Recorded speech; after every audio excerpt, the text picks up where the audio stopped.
매일 일어나는 끔찍한 사건들이 대부분 분노를 절제하지 못한 데에 있습니다. 자기 감정을 절제하지 못하고 그 순간의 분노들이 일생을 마치는 것을 우리 주변에서 많이 봅니다. 전에 남편이 아내를 살해하고 그 시신을 토막을 내서 훼손을 시켰다가 잡혔는데 범인이 바로 자기 남편이었습니다. 그는 배신감에 대한 분노였다는 고백입니다. 에베소 4장 26절에서 27절에 보면 분을 내어도 죄를 짓지 말며 해가 지도록 그 분을 품지 말라. 마귀가 틈을 타지 못하게 하라 그랬습니다. 우리가 세상 사는 동안에 분노를 낼 수 있는 것은 누구나 있을 수 있다는 거예요. 그러나 그 분노가 우리의 어둠을 만들고 삶을 무너뜨릴 수 있다는 거예요. 여러분, 어떤 이유든지 분노는 유익이 없습니다. 분노는 영혼을 황폐하게 만들고 건강을 해치고 인격의 치명적 장애물이 되는 무서운 독입니다. 특히 인간은 이성을 가진 존재입니다. 그래서 생각하면서 마음속에서 증오하고 미워하고 분노하기 때문에 어떤 맹수보다도 더 무서운 독을 만든다는 거예요. 오늘 말씀은 가인과 아벨이 하나님께 제사를 드렸는데 이 아벨의 제사는 하나님이 연락하시고 가인의 제사는 연락하지 않았습니다. 가인은 분노하면서 동생을 죽이는 인류 최초의 살인자가 되었습니다. 사실 이 사건은 이 가인이 이렇게 반응하는 게 아니에요. 가인이 분노할 것이 아니라 왜 하나님이 내 제사를 안 받았을까? 하나님 앞에 회개하며 무릎 꿇고 하나님과의 관계에서 원인을 찾는 것이 신앙입니다. 그런데 가인은 동생을 비교하면서 여러분 분노를 절제하지 못하고 살인을 저질렀습니다. 결국은 가인의 인생이 행복한 것이 아니라 일생을 황폐한 삶을 불우하게 살아가는 것을 보게 됩니다. 여러분, 분노는 어떤 경우라도 유익이 되지 않음을 깨달아야 돼요. 우리가 잘 아는 위대한 지도자 모세도 그러했습니다. 광야를 지날 때에 물이 없다고 하니까 백성들은 원망부터 하는 거예요. 그때에 하나님이 백성들에게 반석을 쳐서 물을 마시게 하라고 했어요. 근데 모세는 그때 반석을 2번을 그냥 내리쳤어요. 왜 그랬을까? 열받은 거죠. 원망 많은 백성들에 대한 분노입니다. 그 애굽에서 우리를 인도했고 홍해를 건너게 하고 요단을 건너게 하신 하나님을 좀 바라보지. 이렇게 때마다 조금 어려우면 뒤돌아보고 원망하는 백성들의 여러분 생각만 해도 나도 거기 있었으면 열받아서 아마 2번이나 5번은 쳤을 것 같아요.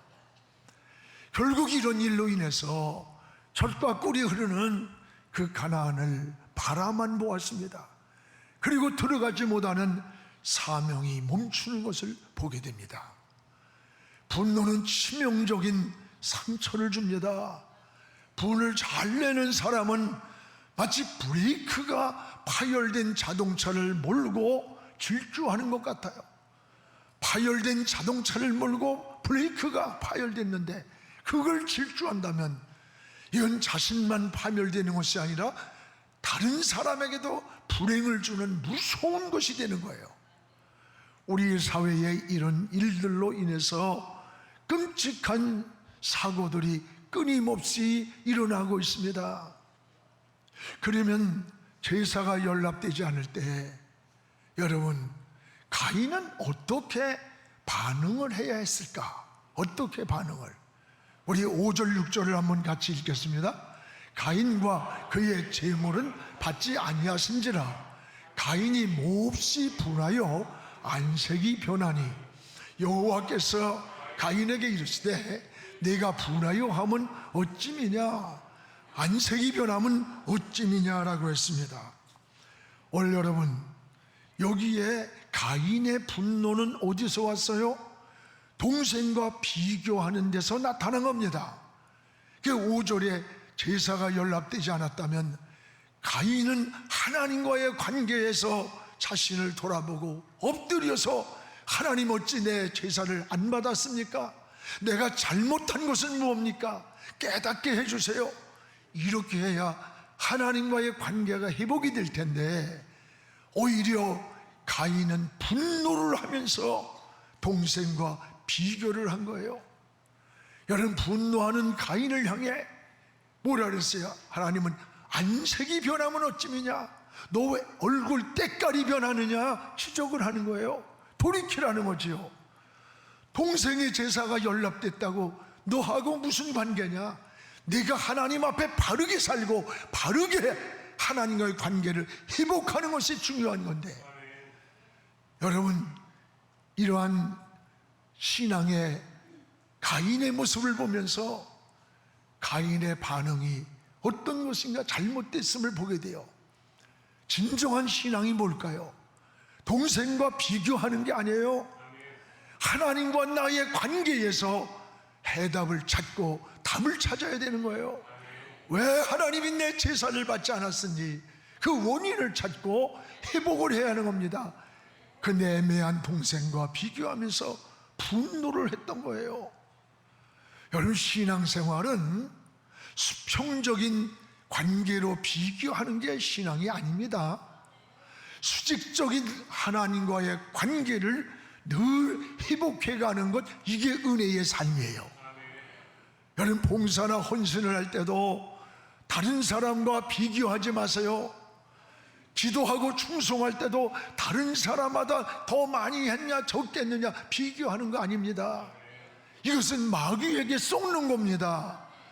마귀는 자꾸 여러분 우리를 비교하면서 우리 마음을 요동치게 하는 거예요. 시기심을 만들고 질투를 만들고 미움으로 우리 마음을 야류하는 걸 자꾸 흔들어 놓는 거예요. 성경에 사울 왕이 그랬잖아요. 다윗이 블레셋을 이기고 돌아왔을 때 백성들이 사울은 천천히요 다윗은 만만이라고 노래를 했어요. 참, 이 백성들도 말조심을 해야 돼. 아니, 사울이 왕인데 사울은 1000명을 죽이고 다윗은 왕을 죽였다면 시험이 안 들겠어요?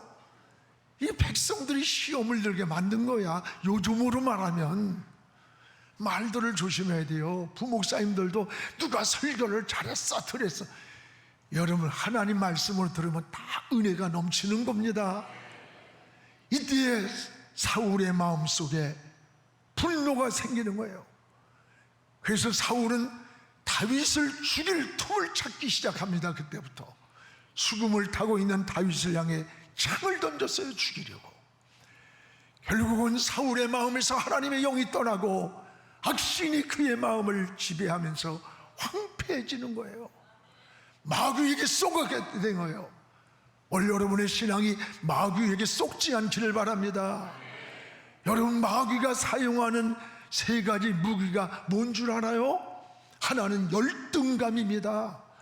우리에게 자꾸 열등감을 줘가지고 자신감을 상실하게 만들기도 하고 절망과 좌절에 자꾸 빠지게 하는 거예요. 또 하나는 여러분 피해의식이에요.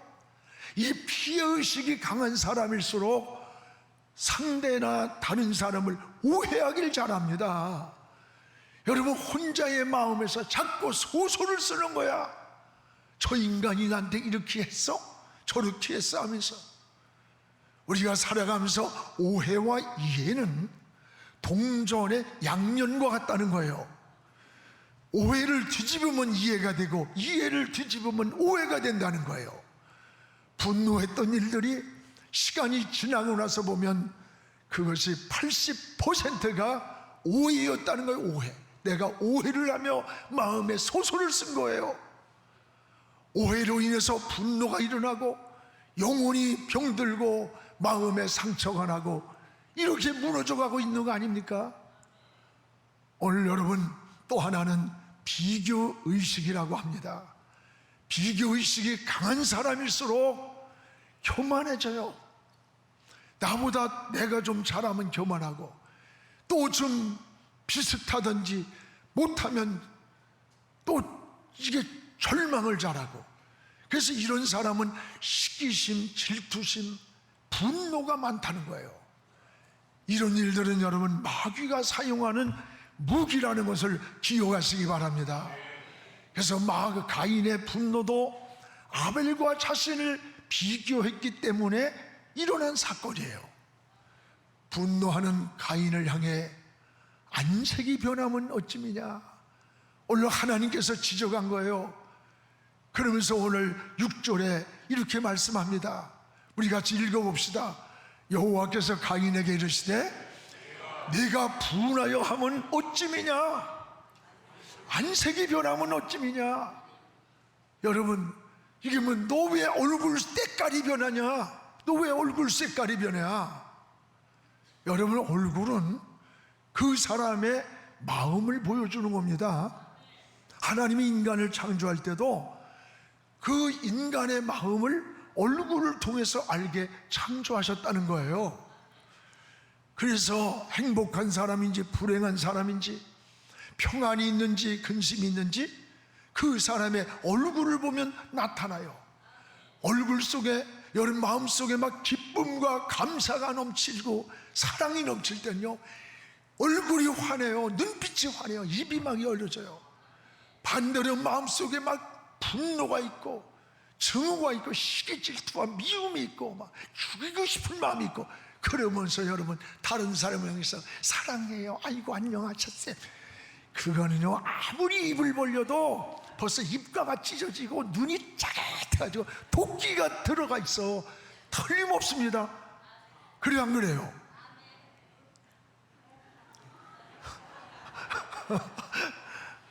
그렇습니다. 전 목회를 하다 보니까 사람들 얼굴을 보면요, 그 마음이 보여요. 어느 때는 낙심하고 있는 모습을 얼굴에서 보아요. 힘들어하는 모습, 때로는 삶에 지치는 모습, 때로는 어떤 억울함과 분노에서 견딜 수 없어 괴로워하는 게 얼굴에 다 나타나잖아요. 링컨이 대통령이 됐을 때 그의 친한 친구가 자기 유능한 사람이라고 사람을 추천을 했답니다. 그런데 링컨은 그 사람을 채용하지를 않았습니다. 왜 내가 추천하는 사람을 채용하지 않느냐고 물으니까 그 사람의 얼굴에서 정직함과 진실함이 보이지 않았다라고 하더랍니다. 맞습니다. 진실한 마음에서 진실한 얼굴이 만들어지는 거예요. 평온한 마음에서 평온한 모습이 나타나는 겁니다. 하나님은 분노가 가득 찬 가인을 향해서 너 왜 분해하느냐, 내 안색이 변하면 너 왜 얼굴 때깔이 변하느냐 지적을 해주는 거예요.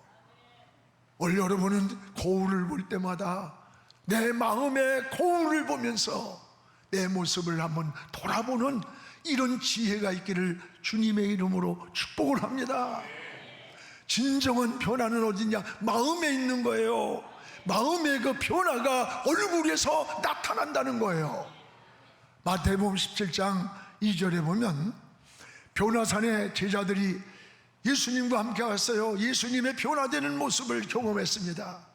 너무 황홀함을 보던 이 제자들이 뭐라래요? 예수님이 얼굴이 막 핵처럼 빛이 나고 옷이 휘어지는 것을 보고 황홀한 제자들은 주님, 우리 내려가지 말고 여기서 초막셋을 짓고 함께 살아요. 여러분도 출애굽기 34장 30절에 보면 모세가 시내산에서 40주야를 금식을 했습니다. 그 금식을 하고 뭘 받았습니까? 십계명을 받아가지고 내려올 때 그 모세의 얼굴에서 막 광채가 나는 거예요. 하나님을 만난 모세 얼굴에서 백성들이 쳐다보질 못하고 수건으로 가렸다는 거예요. 얼마나 그 얼굴의 광채라며 하나님을 만난 그 영혼에서 오는 기쁨과 평안과 은혜의 모습 아니에요? 여러분, 사도행전 6장 15절에도 스데반이 십자가와 부활을 증거하다가 돌에 맞아서 죽어가면서도 스데반의 얼굴이 천사의 얼굴과 같았다. 그 천사의 얼굴이 어떤 얼굴이었을까? 영인 천사는 화려함과 환함과 빛의 빛, 더 이상 표현할 수 없어서 천사의 얼굴 같다. 그 돌무더기 속에 있으면서도, 죽어가면서도 그의 마음의 기쁨과 우편 보좌에 서신 저 주님을 보는 시간에 그 얼굴은 천사의 얼굴 같았다는 거예요. 모두가 우리 내면에 하나님의 영이 지배할 때 나타난 은혜의 얼굴이라는 거예요. 그래서 설교 준비하면서 좀 거울을 가서 이렇게 쳐다봐서 나는 좀 빛이 좀 나나 봤더니 때깔이 아무것도 안 나. 오늘 여러분, 가인의 안색에서 하나님은 분노를 보셨어요. 왜 안색이 변하니? 분노는 어떤 이유든지 유익함이 없다는 것을 잊지 않기를 바랍니다. 분노하던 가인은 결국 죄에 넘어지고 말았습니다. 오늘 7절을 우리 함께 읽겠습니다. 내가 선을 행하면 어찌 낯을 들지 못하겠느냐? 선을 행하지 아니하면 죄가 문에 엎드려 있느니라. 죄가 너를 원하나 너는 죄를 다스릴지니라. 죄가 너를 넘어뜨리게 할지라도 너는 그 죄를 다스리라는 거예요. 여러분, 하나님은 죄가 문에 엎드려 있다는 거예요. 오늘 여기 문에 엎드려 있다고 하는 거, 그래서 죄가 문에 엎드려 있으니 돌이키라는 경고의 사인을 주셨던 거예요. 죄가 지금 가인의 출입문에 엎드리고 있다면 죄에 넘어질 수밖에 없는 거예요. 오늘 사랑하는 여러분, 분노하며 마음속에 얼굴이 울그락불그락 하고 있는 그 시간에 죄가 우리 앞에 엎드려 있는 거예요. 빨간 불이 켜졌으니 멈추라는 사인을 하나님이 주신 거예요. 빨리 멈춰라.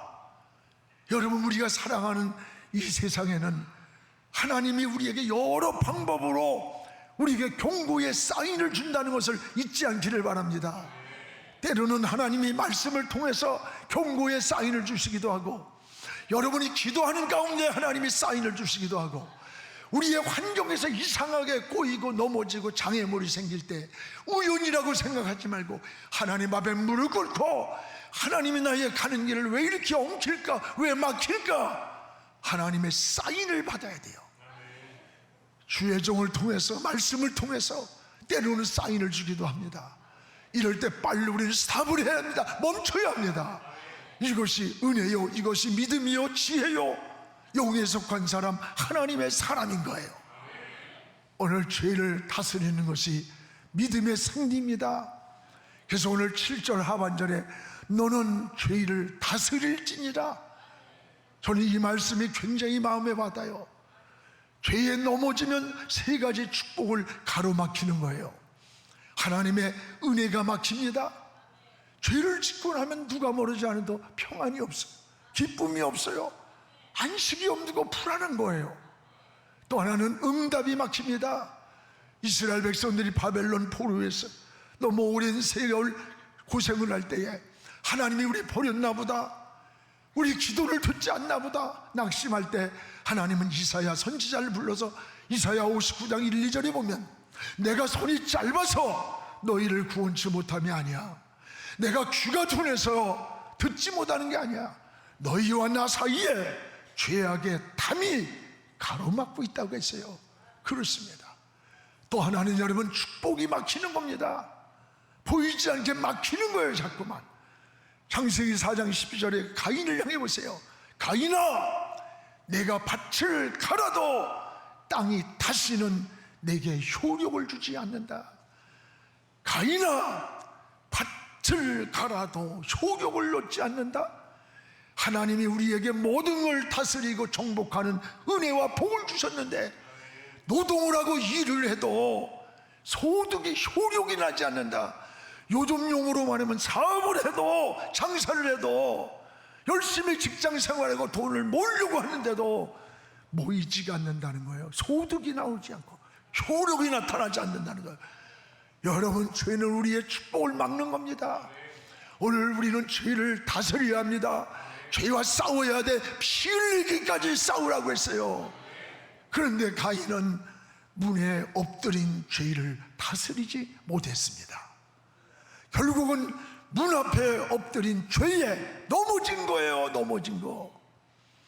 여러분, 죄는 언제라도 여러분의 발 앞에 엎드리고 있다는 것을 알아야 돼요. 그러나 그 죄를 다스리면 되는 거예요. 오늘 7절에 뭐라는가? 죄가 너를 원하나 마치 우는 사자처럼 삼키려고 넘어뜨리려고 원하고 있지만 너는 그 죄를 다스리라. 우린 다스리는 은혜가 주신 거예요.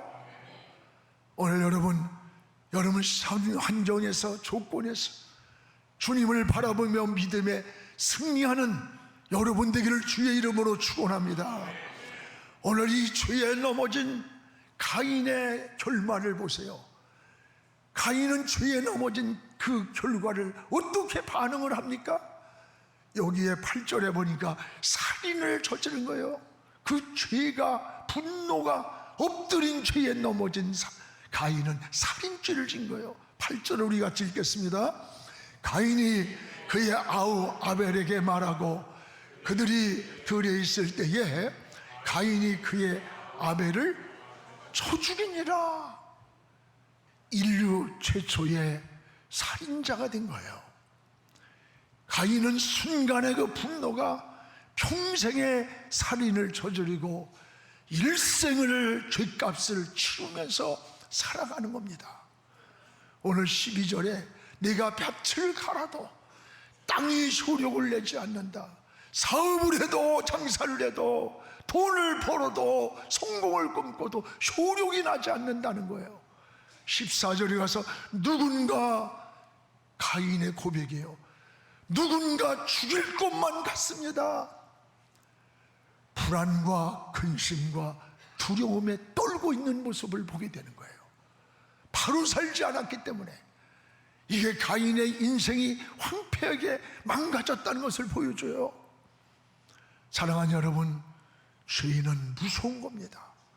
그 결과는 인생을 망가뜨리는 거예요. 절제하는 것이 성숙이에요. 인격이에요. 신앙인 거예요. 여러분, 세상 살다 보면 분노할 일이 왜 없어요? 많습니다. 그럴 때 우리 그리스도인들은 어떻게 해야 되는가를 찾아야 돼요. 또한 가인은 동생을 죽이고 어떻게 했어요? 반응했어요? 그 죄를 숨기려고 했습니다. 창세기 4장 9절을 우리 같이 한번 읽어보겠습니다. 여호와께서 가인에게 이르시되 내 아우 아벨이 어디 있느냐? 그가 이르되 내가 알지 못하라이다. 내가 내 아우를 지키는 자입니까? 10절에 이르시되 내가 무엇을 하였느냐? 내 아우의 핏소리가 땅에서부터 내게 호소하느니라. 아우의 핏소리가 내게 호소한다. 여러분, 구조는 하나님이 용서하려고 기회를 줬던 거예요. 가인을 향해서 내 아우가 어디 있느냐? 하나님이 몰라서 물었으니까? 아닙니다. 너 지금이라도 빨리 돌이켜라. 회개하라.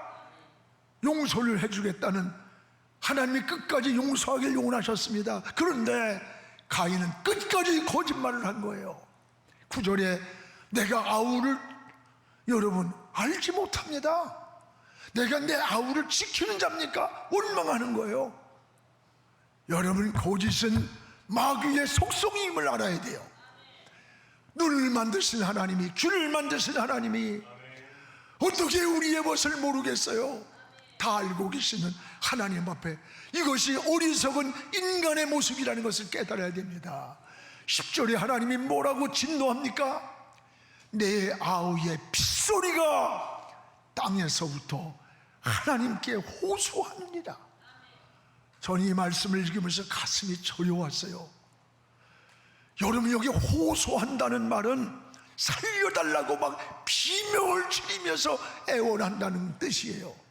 누가 살려달라고? 죽은 아벨이 살려달라고 호소하는 그 핏소리가 지금 땅에서부터 하나님께 들렸다는 말이에요. 사랑하는 여러분, 죄를 숨기려고 가인의 어리석은 이 모습이 가인만이 그렇습니까? 오늘 우리의 현주소라는 것을 잊지 않기를 바랍니다. 그러나 하나님을 숨길 수 있습니까? 없습니다. 죄는 숨길수록 눈덩이처럼 커지는 거예요. 이것은 가장 어리석은 겁니다. 사랑하는 성도 여러분, 우리가 세상 살다 보면 분노하는 일들이 왜 없습니까? 때로는 인간 같지 않은 인간들을 만날 때도 있어요. 억울할 때도 있고 오해를 받을 때도 있고, 사랑했던 사람이, 믿었던 사람이 배신할 때가 얼마나 많아. 그렇다고 분노는 해답이 아닙니다.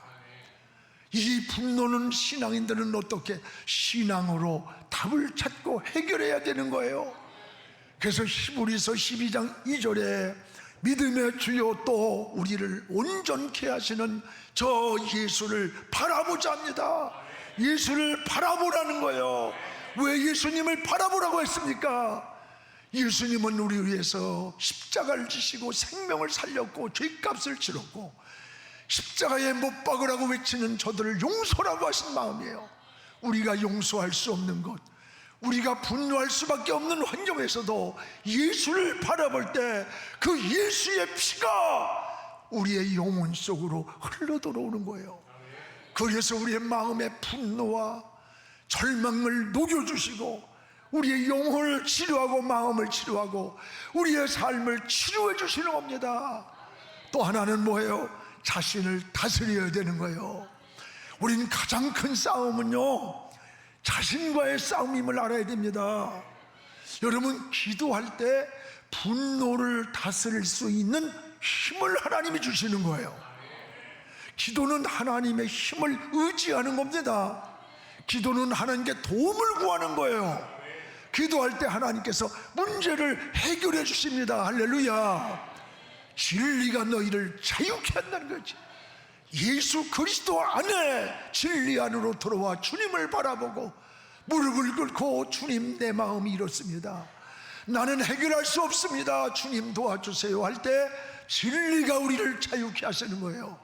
오늘 여러분 인생에 상처나고 분노하고 우리의 이런 삶에서 진정한 자유를 누리는, 진정한 은혜와 평안을 누리는 이런 하나님의 사람들이 되기를 주의 이름으로 축복을 합니다. 기도하겠습니다. 거룩하신 우리 아버지 하나님, 감사합니다. 오늘도 변함없는 주의 날을 주시고 하나님 앞에 나와서 주의 말씀에 귀를 기울이게 하시니 감사합니다. 하나님, 분노 반드시 치유받아야 한다고 했사오니 우리 마음속에 때때로는 일어나는 분노와 갈등이 영혼을 병들게 하고 삶을 병들게 하고 가인의 삶과 같을 때가 얼마나 많습니까? 용서하여 주시옵소서. 내가 내 마음을 이길 수 없사오니, 내가 내 마음을 치유할 수 없사오니 무릎을 꿇게 하시고 주님을 바라보게 하여 주옵소서. 주님이 저 십자가에서 흘리신 보혈로 우리의 마음을 녹여주시옵소서. 풀어주시옵소서. 평안하게 하옵소서. 사랑의 마음으로 바꿔주소서. 하나님, 저들이 가는 곳마다 평화를 만드는 자, 사랑을 만드는 자, 은혜의 전파자로 살게 하여 주시옵소서. 예수님 이름으로 기도하옵나이다. 아멘.